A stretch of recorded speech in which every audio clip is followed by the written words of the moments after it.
Hey, my friend, I don't know this about you. I'm learning more and more all the time. I'm a college football guy, Oh yeah, yeah. and I don't know necessarily that you follow anyone in particular, but I'm a pretty big uh, college guy. Um, and I had this thought the other day. I was watching some of the pregame shows, and they had Nick Saban on, and I had to argue with myself because I think I had some preconceptions of who I thought he was, or maybe who I thought he must be to have had all that success at Alabama. And I probably even had the preconception that he must be arrogant and he must be hyper controlling and he just must be a really Just a type A, hothead. Yeah. yeah, type A anal retentive, if we can say that. But and so it's not that I didn't like him, but I just had all these preconceived notions. But the more I listened to that man on a college football pregame show, hmm and I'm seeing other things. I'm sure everybody's seen, the the the the reels or whatever the right term is, the little videos. I I think I might be starting to like him a lot. Yeah. I mean, the things that he's saying, uh, they're they're pretty. How do I say this? He's much more motivational than I expected him to be. Do you know what Mhm. I'm talking about? Oh yeah. Yeah, no doubt at all. I tell you what, you're right. For college football is the only college and professional activity in sports that I actually put on my phone calendar. I do have reminders. My wife's like, It's the Greg. only one. It's the only one. When there's playoffs like this coming Thursday and Friday kind of moment. It's when there's playoffs, and sad to say, I'm a Texas Tech fan.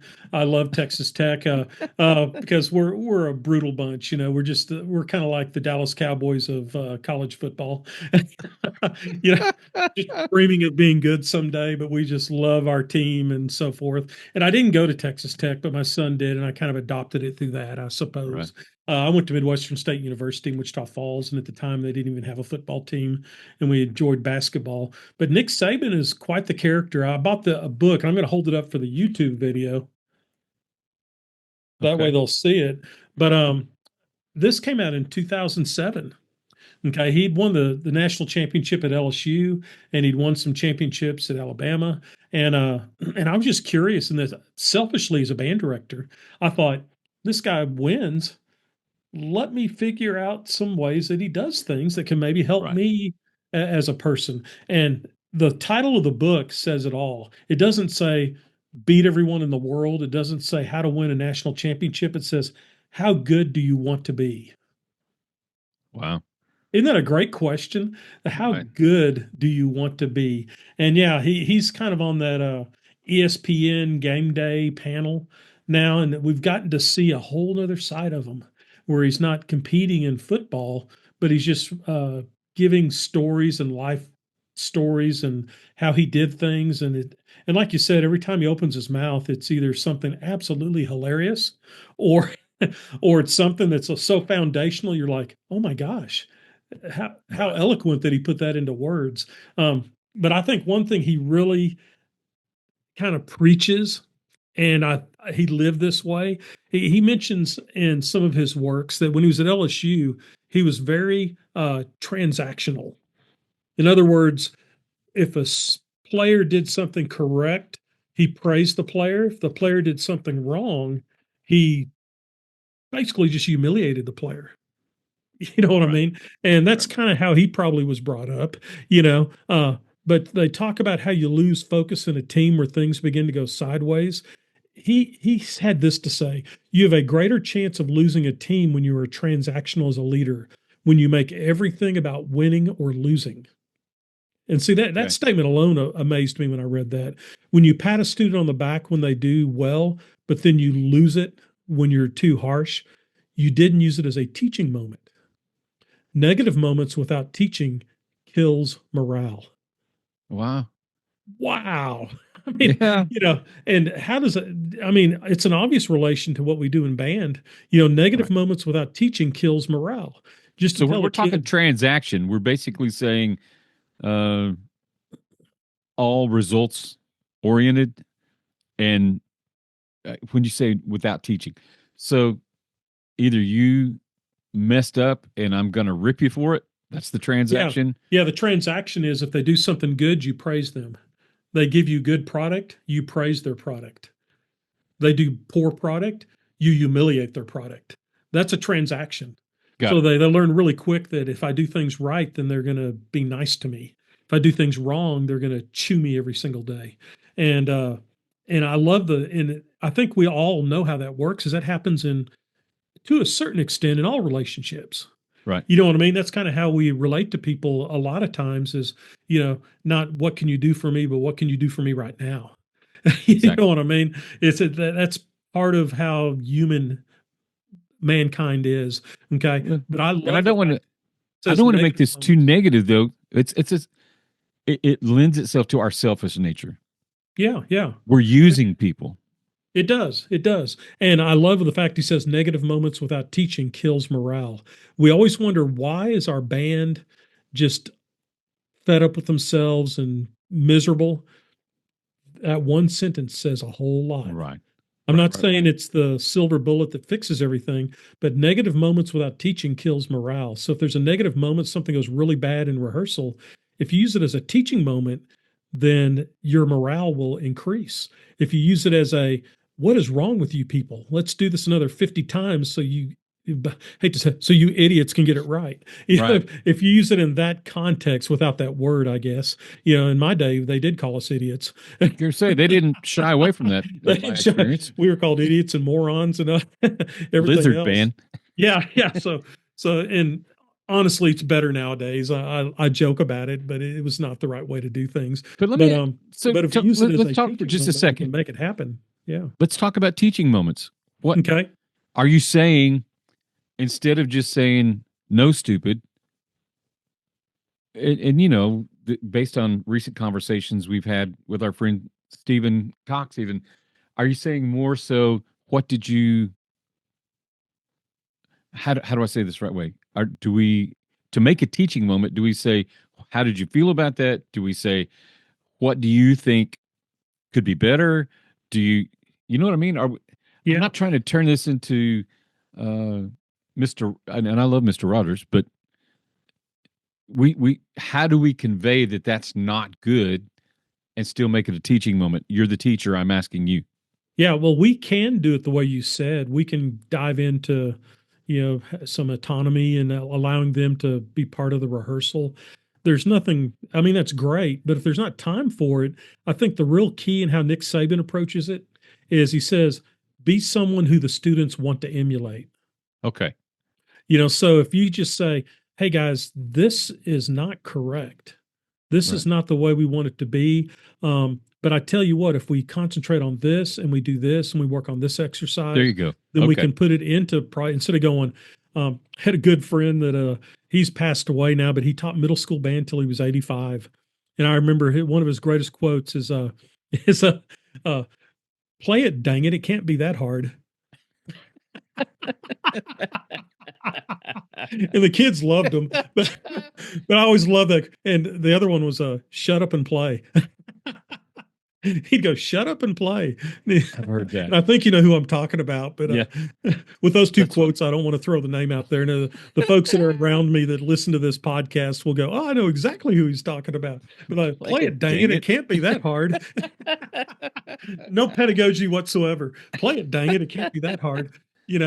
But in our Okay. situations, we want to be more transformational, not Okay. transactional, but transformational. We want to care about the students for the students' benefit, not for what they can do for us. Okay. That's a whole different mindset. Have a vision of what we want to accomplish and how we are going to do it. And we've got to have value based principles. And these principles are going to help them. It's a one note, one measure at a time transformational process instead of that sucked. Let's do that again. Right. Do you No not know how to feedback play your whatsoever. horn? who was your middle school director? Good Lord. Right. Good Lord, that was bad. Or one quote I was famous for in my earlier career, that really sucked. Can we do it again a little less sucky? That's not transformational. That's transactional. So basically, I'm telling the kids, if you do it better, then I will goo and gaga all about how incredible you are. If you do it again, I'm just going to say it sucks again. Right. And so Less that's suckage. yeah, yeah. Can you do it again? A little less sucky, But that concept, it'll change your career and your band. And I heard a quote the other day by a band that was in the Rose Bowl parade. And Okay. they said in this, their mantra was trophies fill the band hall, but the lessons learned fill a lifetime. Wow. And then with That's that pretty quote just deep. hit, I had to stop and rewind and put it on my phone. You know, the trophies fill the band hall, and that's fine. We all Right. we want to win things, but the lessons learned fill a lifetime. The kids leave that band hall eventually. Either they quit early or they graduate and Sure. they leave. And so hopefully if we're transformational, maybe we can be more uh life skill building, Right. teach them I how to be a just, better person. I know that sounds real like kumbaya and let's hold hands and play guitar and sing, well, I hear, kind of moment, but it's I it's hear the people absolute truth. say the kids just don't seem to be invested. All right. Yes. Are we transactional or are we Yeah. transformational? And isn't that a scary statement and thought that the kids just don't seem motivated? Well, whose fault is that? Right. It's the director's fault. What It's are you the putting in front of director's them? fault. Yeah. The kids are not unmotivated. You're not motivating the kids because Right. you're basing everything on being transactional and not being a leader that's transformational for those That's kids. good. That's you're caring about those kids. And I love Nick Saban's nothing speech. Have you ever heard this one before? I, I think I have, but help me. Well, the kids do the response to it, but we'll say this to them. We'll say, if you wake up in the morning and feel entitled, what would that get you? And all the Right. kids go, nothing. Said, Yeah. if you think someone owes you something, what would that get you? Nothing. If you lose your discipline and your work ethic, what would that get you? Nothing. If you fail to prepare and give attention to detail, what would that get you? Nothing. Nothing is more important than staying focused on being the best you can be, no matter what you choose to do. And that's a speech that can be given every single week on Monday morning and have the kids respond and shout back, and you shout it at them. And it's brainwashing, but in a good way. You know what I mean? Right. You're brainwashing them in the fact that, and I ran into this after we went to state marching multiple times. They felt pretty entitled. They felt Right. like someone owed them something. They felt like they didn't have to be disciplined to have a hard work ethic because they're entitled. They Right. don't have to give attention to detail because we're that band and we're going to end up, they're going to advance us to the state marching contest. And oh, we always make a sweepstakes, Yeah. you know? I've And so heard it. I've heard it. you've got to preach that into them because sooner or later it will catch up with them. Okay. It'll catch up. Right. I'm also going to say this though. You're talking about doing it every. You mentioned brainwashing, but here's a Derek belief. I won't ascribe that to anybody but Derek. Actually, I will. I believe that what we say out of our mouth affects us and impacts who we are and what we do and how we perceive things. And uh, if you continually say positive things, even if it's repetitious, I mean, people have. I don't know all the words right now, but not a mantra per se. But if you find positive things to say about you, about your organization, about your mindset, it shapes you into a positive person, or your outcomes can be more positive, easier, because that's where your brain is. Yes. Because you Yes. start to believe the things that you say to yourself. Yes. So I think that's awesome. I don't And think with our there's group, we're all on the same page. And I love the chapter he does on the normal human condition. So I say, all you band directors and choir and orchestra directors out there, buy this book. Okay. Nick okay. Saban, How Good Do You Want to Be? He talks about the normal human condition. And you Okay. always kind of assume that since he won the national championship at LSU and at Alabama multiple times, and he was successful at the Div 2 level too, that he just gets good players. Right. Okay. I mean, that's an absolute normal assumption. But here's how he talks about it. It's the human condition to be average. It's not to be as good as you can be. I Wow. mean, every one of these Okay. sentences just pound into my head. It's normal to not want to be as good as you can be. It's the human condition to survive, to just get along, to be average.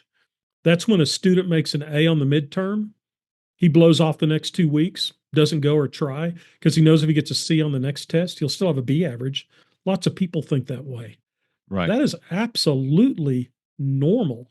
When you get a student who is that way, I love this. This is the crux of it. And then I want to hear some thoughts from you, Derek. When you get a student who is that way, don't think that something is wrong with them. They are normal. See, you're kind of stepping on my toes, brother. I know it's that The- whole paradigm in our head, how we were raised. That paradigm Because, says kids should want, everyone wants to be better. That's not true. Not most people just want to be average. And that's right. And normal. We want to survive.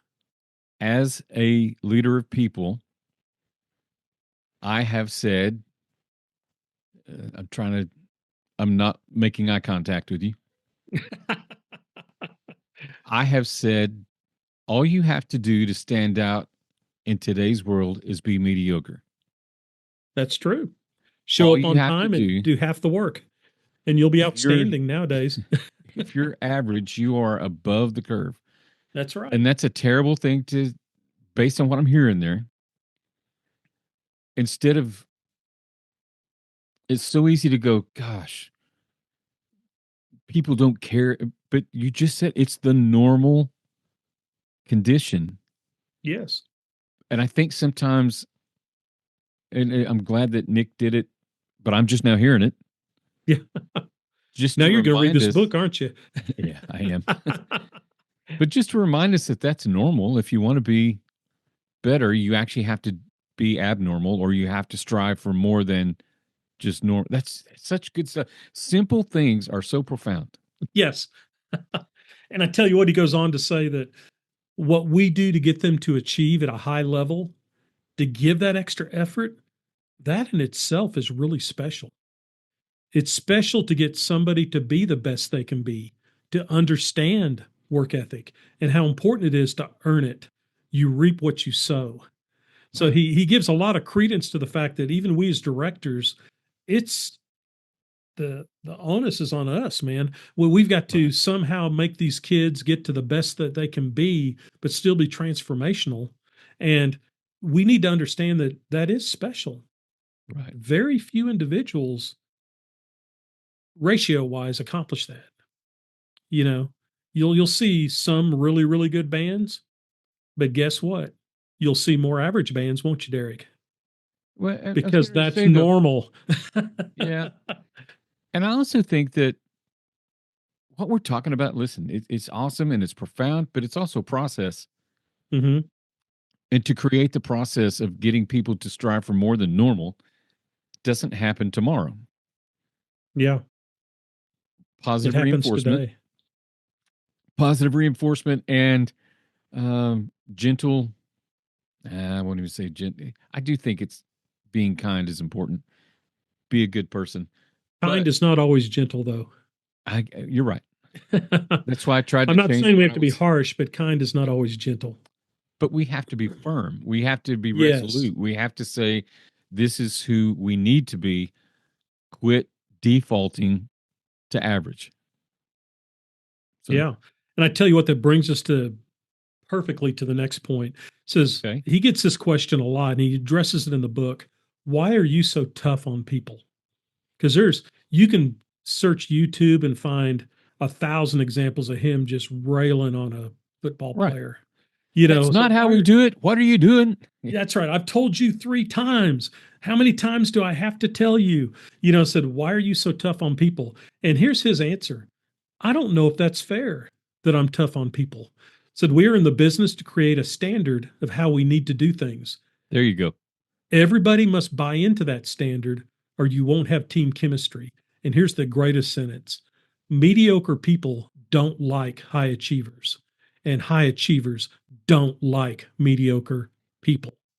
I despise mediocre people. I'm not saying I won't sit in the same room with them, but when I leave and get in my car, I think that's a mediocre person.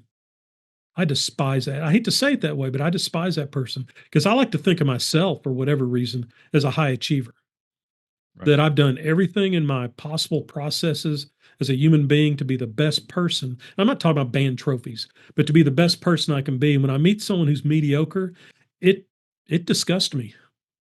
And I meet Well, directors who are mediocre directors, and it disgusts me. can I ask you this though? Is it if we change some terminology? I appreciate high character people. Mm-hmm. That doesn't mean they win everything they do, but they do everything with good, with high character, with uh, correct intent, with the best ability that they have. I can respect those people all day. Has Yeah, nothing to do with the results that they get per se. I'm glad you said that because It's what how they we're go talking the about same doing it. thing. Yeah, Yeah. yeah. I don't despise them because they don't win. I don't Right. despise them because they don't have great character. I despise them for what you just said. Their whole life is based on the output and the outcome instead of Right. what we do every day. Every And day. we've had the same conversation using the word politics before. That political people rub me the wrong way every time. Yeah, If your whole thing is to make you look good and you win and you and me and I think the reason I have such a hard time with it is because I've been that person before. And hmm so every day I have to stop and go, is this about me or is this what's good for us? So anyway, that's probably twisting off a direction, but it's not No, wrong. that's good stuff. But I think that we have to be tough. He's talking about being tough. If you can't be tough with yourself, you have to be tough with yourself before you can be tough with somebody else. Exactly. That's it right there. You hold yourself to that high standard. Until then, you don't have the ability or the right to hold anyone else to that same standard. Right. Am I providing an example? Am Yes. I creating something that they can emulate? Or am I expecting, do as I say, not as I do? Yeah. Am I a musician that they would like to play as well as?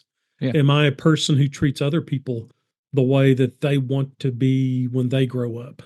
Those are important characteristics. John Wooden, going to a different coach, he always mentioned the fact that the students, said, we're raising people. We're not Yeah. teaching basketball.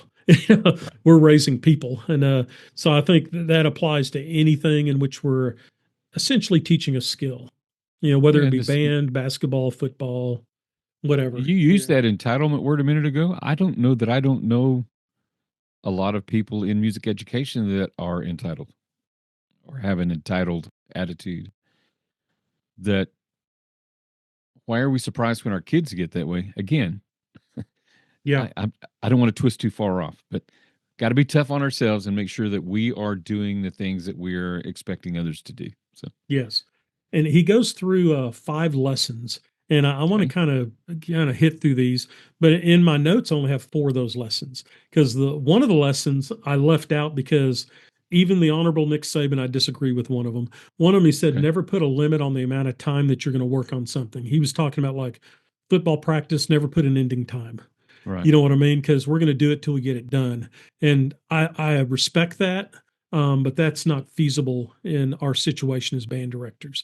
We can't just tell parents sit in the parking lot and wait for your kid until 9:45 at night because we've held them an hour and a half too long. You can do that if you have college athletes. You're gonna say if you're in Yeah. a college So I situation that left you're that paying their lesson out. school, yeah, So you Nick Saban purist, I'm only doing four of them, and I'm outing myself on why I left out one. Okay, because someone's going to go, okay, no way. There's five lessons in the Nick Saban Bible. Okay, right. the first one is you don't always get what you want, but you always get what you deserve. God, Don't you love that? well, uh, I and love the fact that it's true, but it sure is hard to realize sometimes. And Isn't it though? You know, I've had a few times I've had a really sour clinic, and that's usually how I will end the clinic. Is that I hope you actually get what you deserve at contest. And of course, they're so entitled that they think I'm giving them a compliment. Right. You're going to get a one. And You I go get in deserve my it. car going, oh God. So there's so many things wrong with this ensemble, but I say I really hope you get what you deserve on the day of contest. They're like, yeah, man, let's go. It's almost humorous, but Yeah. it's important not to allow people to feel that now when it's my own group, not when I clinic, but it's important not to allow people to feel they're entitled to something they haven't worked for. If you Yeah. invest your time, you can get what you deserve. It's a possibility. It's not promised. Right. Understand that that doesn't mean that you'll always get what you want. In other words, doing things correctly will only put you in the best position for success. Boy, isn't that a life lesson for us old guys? You know what I Right. mean? Because when we grew up, it was kind of like if you do the American dream, you do this, this, and this, and you will win, and you'll have Right. finances, and you'll do this. Life's a little different, isn't it, Derek? Well, how many get rich quick books are out there? Yeah, yeah, And people assume if they do what's in the book, it's automatically going to happen. It just helps you be in a better position to be successful if you can glean some concepts. that's exactly right. Yeah. Yeah, that's exactly right. As a director, we have the same responsibility for ourselves. We've got to give maximum effort in all of our endeavors um, to set yourself up for success, even though it's not guaranteed. I think some of the times I've worked the hardest have been the times when the quote Texas trophy success train did not reward it the most. All right. You know, so Well, here's that another thing that I want to make sure we say here, though. I want to make sure people don't hear us saying you have to work yourself to death. That right. I don't. I don't think that's what we're saying. We still need to be healthy and maintain a positive mental place in our life. But in the effort that we put forth, it's got to be maximum effort. Yes. And I like to tell directors that it's the old, and I use this phrase a lot, but be where your feet are. You That know, I love it. if you're Yeah. in rehearsal for an hour and a half, that's the most important thing that's happening. You know, I don't answer my phone. I don't do whatever. I'm concentrated on this hour and a half. I'm going to give it 100% effort. And then once I leave that rehearsal, then I'll go to something else. It Yep. might be a personal relationship. It might be my family, whatever, you know, but when you're there, you've got to give it 100%. And I think we all know that there's times we fall short of that, where Right. we don't feel quite as good that day. And we just kind of think I'll just go through the motions today. And we've got to try to avoid that at all cost. That you've Agreed. got to give it 100% every single time. And we're all going to fall short. I mean, Right. I think even if we were lucky enough to have Nick Saban sitting in on this podcast, wouldn't that be incredible? He would even say, "Yeah, there's been a couple of practices that I could have done better, you know." Right. But that's our goal. That's our goal. The next one is invest your time. I love this statement. Invest your time. Don't spend it. Okay. You're going to Invest have your to time. Don't define that spend one it. for me. Yeah, use your time wisely. You can go through the motions and spend your time, or you can work with detail, planning, and energy and invest your time. The difference between spending time and investing time can impact results dramatically. It is the Okay. quality of time, not the quantity. Kind of the difference in reading a really good book that makes you a better person or playing video games. And I'm not Right. saying playing video games is wrong, but if a large proportion of our life is to entertain ourselves, that's spending time. There has to be a certain amount of your life that is entertainment. Yeah, holding up your phone. Yeah, yeah. Here we go. Sometimes It's like our I've brain done an hour and a half of this doom scrolling. Yeah, yeah. spending time. And that's just spending it. So, and there's Yeah. sometimes I'm not saying that's entirely wrong. There just has to be proportion. You know what Yeah. I mean? You can't sit there for 6 hours and just scroll through Netflix and go through your phone and stare at the wall and whatever. And then again, there might be a certain day of the year that that's what you do need to do for self-care. Right. You just need And to I get it. ignore everything. But But but you've got to be careful. I think that let's see if you can correct me on this. At the same time, if you don't have a goal for where your group is going, talking to our music educators, if you don't have, or if you say, I want my group to be here or do this or display this, you're not investing into that if you're not doing things in a rehearsal to help them get there. If you're Yes. not on purpose, we need to be able to do this and this is how we're going to get there, and then follow that plan. You probably heard this before. Uh, Failure to work the plan means you didn't have a plan to start with. So, Yeah. uh, and again, I'm not trying to twist too far off, so rein me back in, but investing your time means that you are constantly imagining and putting into action things to accomplish the goals that you have set out for your group. I'm not saying to win, I'm not saying chase the trophy, but if you want your kids to be better musicians, how do we get them there? Yeah. You've got to teach them to be better There's an musicians. action plan that has to follow, that you have to follow. And it's just like he was saying, we've done this 3 times. What am I not communicating? Even if you don't say that out loud, you have to ask yourself, what am I not communicating to these young people to make them better? Yes, those are brilliant words right there, Derek. Because so So, many directors will I've told them 100 times. right. Well, that's great, but you haven't taught them yet. Or I Until know they they get, say this to you when you clinic. I say yeah, that every day. yeah, yeah. You come And in and say so it one time. yeah, and sometimes it's a different voice, but Right. still, the with my own group, I would catch myself thinking that, said I've told them that 50 times. Why can't we do that? So what is wrong with these kids? And it's It's like, the whoa, kids. whoa, whoa! It's not the kids. I know we're not here to chase trophies, but there's a little band program north of Abilene that had not made a first division in marching in over a decade, and all I heard was how bad those kids are. Not bad in how they act, but they're just unmotivated and they just don't want to do anything. And then a young man went up there. Well, he's not so young anymore. He's young to me. Went up there, took the program, and in 2 years he was at the state marching contest. The same kids, Right. the Right. same Right. ones. Yeah. And so it's sometimes I suppose it is the kids and certain criteria, but most of the time we use that as a scapegoat. It's the Sure. kids. If we get into the argument of what the administration's doing and the school board, I can go with that a little bit more. You know what I mean? Because I have direct influence on what we're doing, but the kids are kind of the kids, Right. and if the kids aren't, or the kids are that horrible, and you keep talking about how horrible they are, there's plenty of jobs out there. Right. Why are you still there as the director? Because But obviously there's a here's disconnect. So let's you make it work. you've heard me say this before. I know you have. There's all kinds of excuses we can default to, but the bottom line is we typically judge other people strictly on their actions while we judge ourselves on our intentions, Hmm. and we can justify a lot of things. Transactional, transformational. Go ahead. There you go.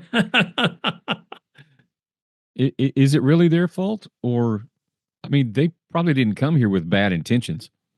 I'm going to go screw around in band class and make everything horrible. Yeah. Now, It then feels that again, way, but I have had students who've switched instruments on me for a whole rehearsal. I didn't even notice during the rehearsal, and they've given me a hard time. So sometimes I do want to screw around. Had a percussionist and a French horn player switch places for an entire rehearsal, and I never caught it. This is my top wind ensemble. There's only 45 kids in front of me. yeah, but But yeah, we're but back your to, point is correct. well, I'm going to be careful when I Sometimes say this, kids but are kids, but a lot of the times fact it's that how you we're didn't approaching it. notice, Yeah. whose fault And is that? it was my fault. Yeah, yeah. At the end, they say, "Hey, did you notice we switched spots?" What? What? I was so busy teaching Yeah. that I missed the point. And All right. We're investing time, not spending it. yes, yes. And the third one in this is patience is a necessity for success. Oh And I think gosh. we know that as band directors because we start a little clarinet player in 6th grade, and by the time they're in 8th grade, they can become a pretty good clarinet player. They can become pretty incredible after 7 years. you know, Right. they can be of the caliber that it's just amazing how much time it takes. But sometimes the process of success, it takes time to develop. Our society gears all these young people to expect immediate results. I call it the guitar hero syndrome, and Right. affirmation for their efforts. I remember hearing kids in like middle school go, "Hey, I can play guitar." Oh, really? You play guitar? Yeah, I've got Guitar Hero. That's not really guitar. You're not playing guitar. But society kind of gears us for that. And I'm the same Right. way. I'm the guy that just, pounds on the tabletop while the coffee's heating in the microwave. Yeah, So, oh my God, that's the slowest 30 seconds I've invested exactly. in. So we all kind of fall into that mold, but it takes years to build a successful program. But we all Yep. know, you wise folks out there, because I've experienced it, it only takes a few weeks to destroy that To program. destroy it. Absolutely. And that same rationale is actually evident when dealing with individual students. I've had students that I've had as a beginner, and we've had a successful relationship, and that student has done really well. And then something happens their junior year. There's something happens at home. They miss a couple of rehearsals. I get on to them. They bow up to me. They kind of say a few choice words, and we kind of get after it a little bit, and they quit band. All that 6 years of progress destroyed in one incident. Right. And we all huff and puff, and we leave the office at the same time, and we never see each other again. That certainly can't be considered correct. You've got to discipline kids, but remember the process you've gone through to help that kid become a really good person and a good musician. Don't Right. throw it all away on two missed rehearsals. you know And I would also say recognize the aberration. That's not who that person has been. There's something else there. How do I patiently approach this and say, what's going on? yes, that's How can I help absolutely instead perfect. of quit being an idiot? Yeah. And or just sometimes, as I got older and maybe a little bit better at handling these things, just stopping in the middle of this kind of when we're ranting at each other, that routine we do in the Yep, office when I the do. kids misbehaving, and go, what's really going on? Exactly. Are you Where's this okay? coming from? Yeah. So, and sometimes I'll even say, hey, I'll tell you where I'm coming from right now. This has been the worst week of my life as a teacher. And I think I just need to back down a little bit. What's Yeah. going on in your life? And boy, sometimes they'll just huff and puff and leave, and you've accomplished nothing. Sometimes the gates will open. I mean, like, Right. this is what's happening at home. This is ask a girl to the prom, and then she's going with somebody else now, and everybody's laughing at me, and you know what I mean. It's like, and I didn't want to come to rehearsal because it happened right before rehearsal, so I left. Think about that for a second. Yeah. Something you'd have never gotten to if you'd have been the big tough authoritarian the whole time. And I spent a lot of my life doing it the wrong way, which Yeah. that's how I learned. Yep. I get it. You're Yeah. a tough teacher, but that experience will do it every time. Yeah, you can be tough and not be mean. Yeah. Hey, that's a You can good saying. yeah, you can be tough and not be mean. It can be they can know what your standard is, and they can know Right. that you see them as humans. Another one is enjoy your work. Whatever your chosen endeavor is, man, I really do hope you enjoy it because you're stuck with it for now. uh, Right.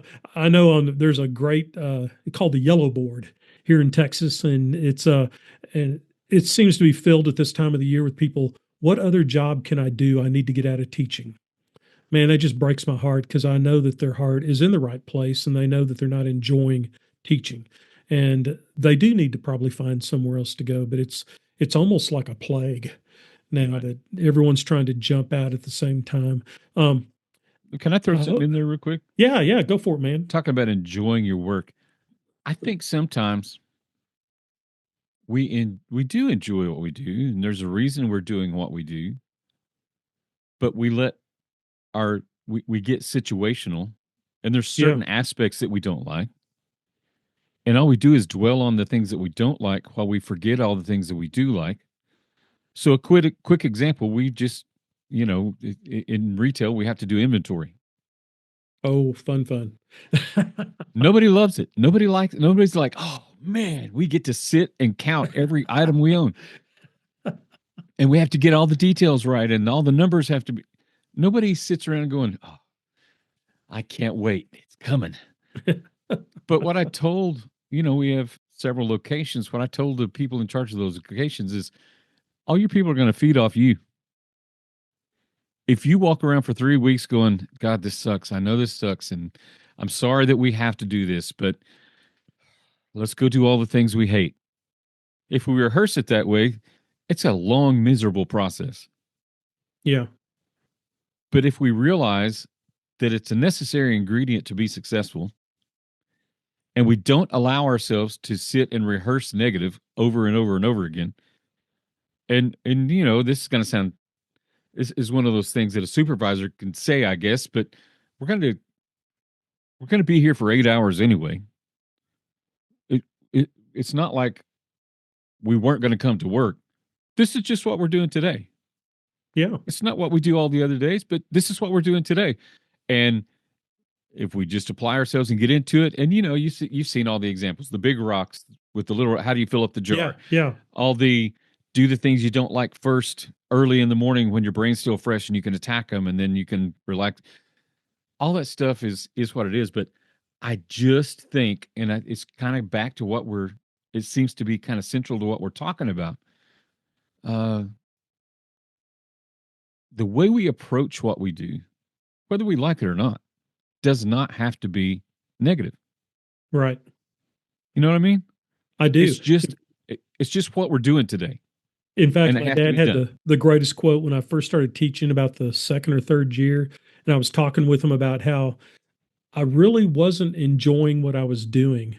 And he made the most profound, and my dad was a wonderful man, but he didn't have the quotes in him like you'd think that, he wasn't like, some kind of sitcom father that always had the quote. Right. But he'd go, I think you're confusing being happy every day with enjoying work.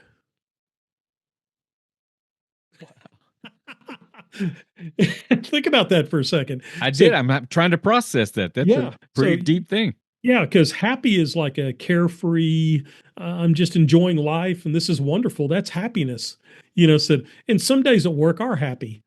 But when you confuse the two and you think you have to be happy every day at work, you're never going to enjoy work. Said Right. sometimes you have to do the inventory. Sometimes you have to Yeah. teach the little clarinet player to play above the break. And that's not happiness. But when you're finished, it's enjoyable. It's Right. like, oh my gosh, man, I made a difference today.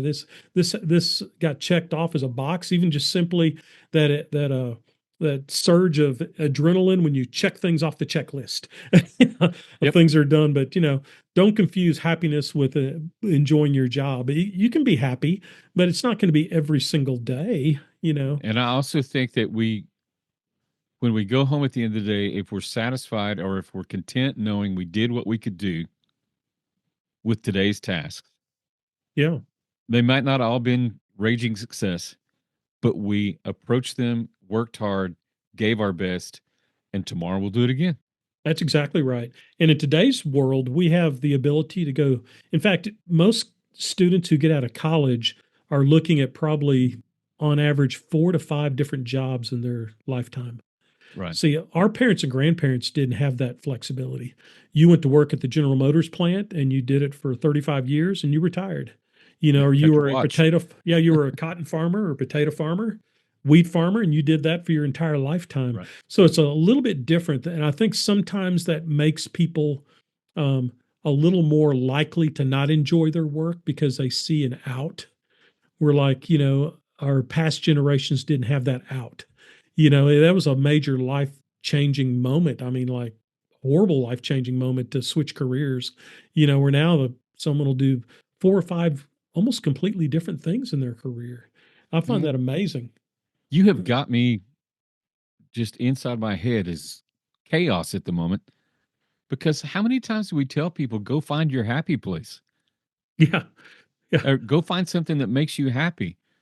But I think it's a misuse of the word happy, I'm getting but ready to that's say, just semantics, maybe. But I got your it. happy place is not working. Working is work. If they Another profound quote my dad said, if they paid you for it, it's work. If they don't pay you, it's a hobby. It's supposed to be work. And not Yeah. that you hate what you do, but if you do hate what you do, you need to find something different to do in life. Yeah. Because the impact on your entire life and your family, you can't even measure it if it's something you I get it. absolutely hate doing. But if we're talking between happy and enjoy, man, just keep plugging it out and find ways to make it more enjoyable. But our happy place is not being at work. Yeah.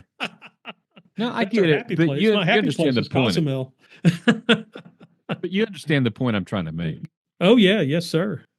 That just because one day isn't a happy day doesn't mean you don't enjoy what you do. Correct. Yeah, that's exactly right. And sometimes we get caught up on that. And kind of I mean, I hope people will get the book and read through it. I get no royalties or kickback from the book. So, but Wouldn't that be great I if wish Nick I did. called you up and said, "Hey, I Hey, appreciate thanks, you." Mike. Thanks, Mike. The $1.50 check is in the mail. But he did something. I guess the guy's name is it Kirk Herbstreit, Yeah, it's a who's great on the same one of my panel. favorite broadcasters. Yeah, Yeah, they did an ESPN little tiny segment where they're just walking through like before a game, and he's talking to Nick Saban. And Nick Saban, he talks about how he enjoyed what he did for a living, and he put so much money into or so much time into it, and obviously did well. I mean, when he's Alabama, he had a certain amount of hours of private time to fly to be flown around on the jet that were not work related. I mean, right. the guy was a master at negotiation and got what he needed to be done. But I thought this, I'm just going to literally read this. And Okay. but it says, he said this in the broadcast 14 plus hour a day stress of job and home where I'm solving problems all the time. When you are teaching, coaching, directing, you are so committed to it, but you don't even understand what a normal human being does and how they enjoy life. Huh. Man, that hit my heart heavy because in Yeah. the thick of me working 80 hours a week as a band director, he's absolutely right. I had no earthly idea how normal people Huh. enjoyed life. I substituted my work for the enjoyment of life. Okay. And I'm kind of going off topic there, but let's No, see if I that's can good, find where I Mike. was at. Um, That's good. that you don't even understand what a normal human being does and how they enjoy life, share time, and have deep relationships. You see life through a straw, seeing only what needs to be done next in your program. In my current stage in life, I can look back and see how unhealthy it was and how I would if given the chance to, quote, do it over. My life is so much slower and my mental state is so much healthier. I'm so much more patient in all that I do.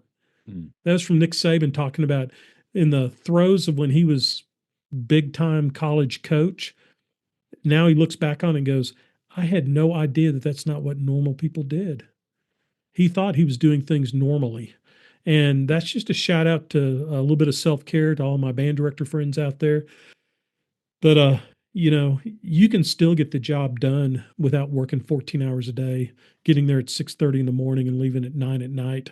And I know there's ladies and men that do that, you know, Right. and I know that I did that for a while because I thought it needed to be done to be successful, to make my life meaningful, to make everything fall in the right place so that I would be happy. And it does not work.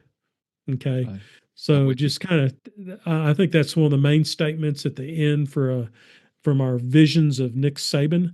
But I always saw him as a hothead, kind of a jerk, just a manhandled people, could care less about his players.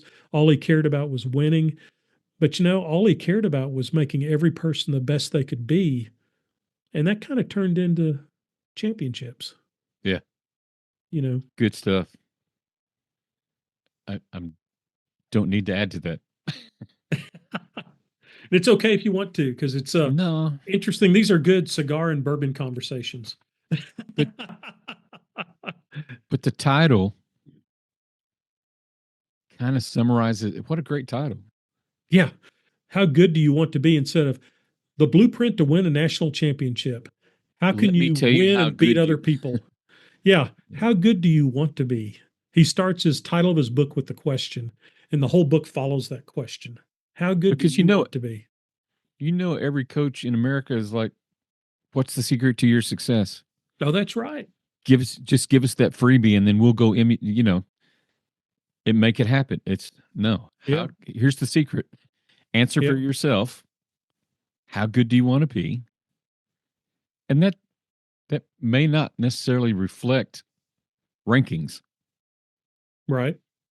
How good do you want to be as a person, as a leader, as a teacher, as a human? Hmm. So, man, got a little We're sol- philosophical we're today. we're solving all the world's problems if they would just listen to the podcast.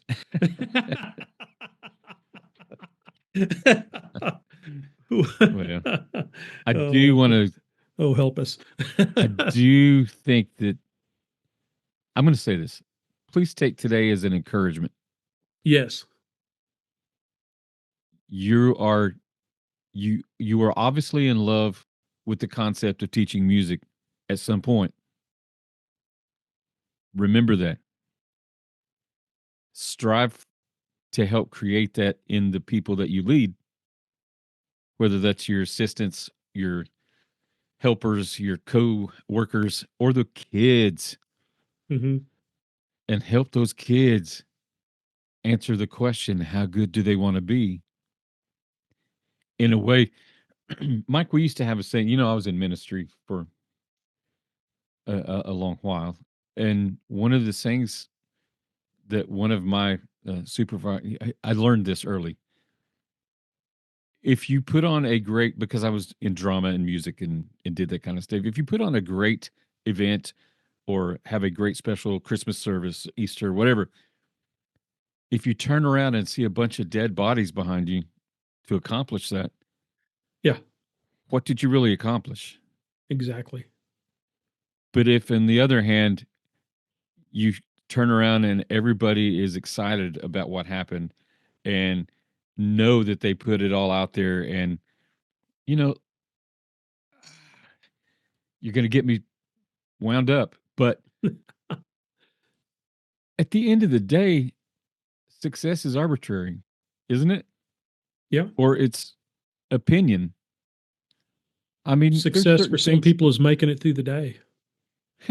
Success for some people, And I respect that. They just want to survive the day, you and know. we're talking about your kids that you've invested so much time, and then suddenly everything. We got to remember, people are going through a battlefield that we may not even understand. And we're their safe place for an hour a day. And for them to come to band and make music with people of like mind, that is success for them. That is life saving for some people. And I know that sounds dramatic, and I don't mean to, but how would I be wrong to say this, Mike? Would I be wrong? Not only do I have to ask myself, how good do I want to be? Do I have to say, how do I make it possible for these students to be the best they can be? What can I do to advance that for them? Yes. And to To ask them that create. question, Yeah. how good do they want to be? Because they'll generally shoot back with, make a sweepstakes, go to state. No, that's not the answer And to there's this a teaching question. moment. Yeah. How good do you want to be? Right. And we say this, these are cliches. When you look at the mirror at the end of the day, can you say, not stupid, but can you say, good job? Or do you say, I know, I'll do better tomorrow? That's right. So Teaching moments. I will. I'm just going to keep rambling. Let's thank Nick for some great thoughts. And isn't it amazing that we find it 15 years later? Yeah. Oh, I found it in 2007. Well, I didn't. Yeah, because my So, workshop on this was always entitled, "What if Nick Saban was your band director?" oh wow. Okay. So, well, Because that always sparks the interest of the kids. They're like, "Huh? Yeah, what if Nick Saban was your band director?" They're like, "Whoa." yeah. Well, I appreciate you, friend, You and bet, man. It's been fun. I appreciate your heart for wanting to help other music educators be the best they can be. So, Yes. And like you said, we want this to be positive, not a condemnation of what you've been doing as a teacher, but maybe just some ideas, tools to put in your toolbox right. to And be I a hope stronger everybody teacher. understands. I'm just trying to help us scratch past the easy, polite, conversational answer and really ask, how good am I Yeah. doing things? Are my daily practices? Is my mindset? You know, if we can have those conversations with ourselves, I'm just trying to poke and prod. So, Yeah. all right, brother. I'm going to quit. All right. Hope you Hey, have man, an it's awesome been, week, man. you too. It's been fun. Yeah. See ya. Bye.